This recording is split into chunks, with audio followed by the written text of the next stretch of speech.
Within that, so digging a little deeper, Hmm. because I get this from families too, is how we provide services in terms of we call it a tiered service health delivery model or Yeah. tiers of a cake.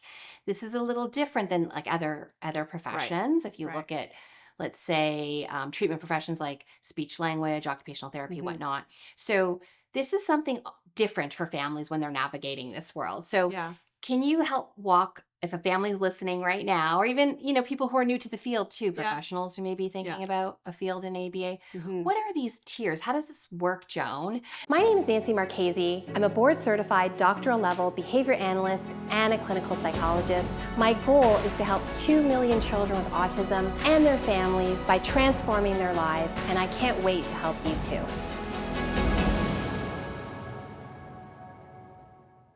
So for us, we do have a team of the direct implementers or instructor therapists who work directly with the child on a day-to-day basis. Now, these instructor therapists are supervised typically by either BCBAs or BCBAs in training Mm-hmm. or future behavior analysts Yes.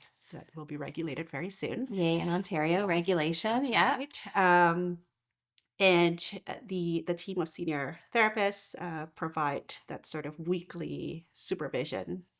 And what that means is making sure that they see the clients, they see the instructor therapists working with the clients, making changes to their programming as needed, and things like that. And then you have typically like the clinical supervisor who sort of provides an oversight or Mm-hmm. overview of the client programming. So that's sort of the tiered model that is quite typical in the autism treatment.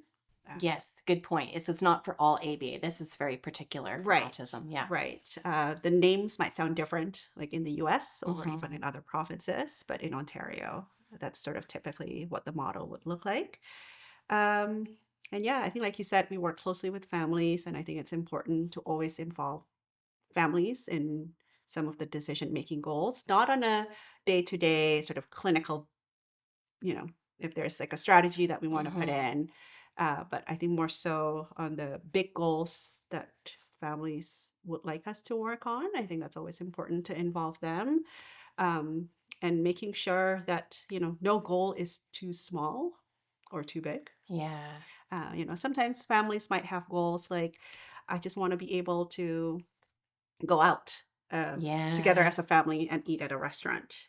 So that if that's the goal, let's figure out ways that we can make that happen because it's important to the family.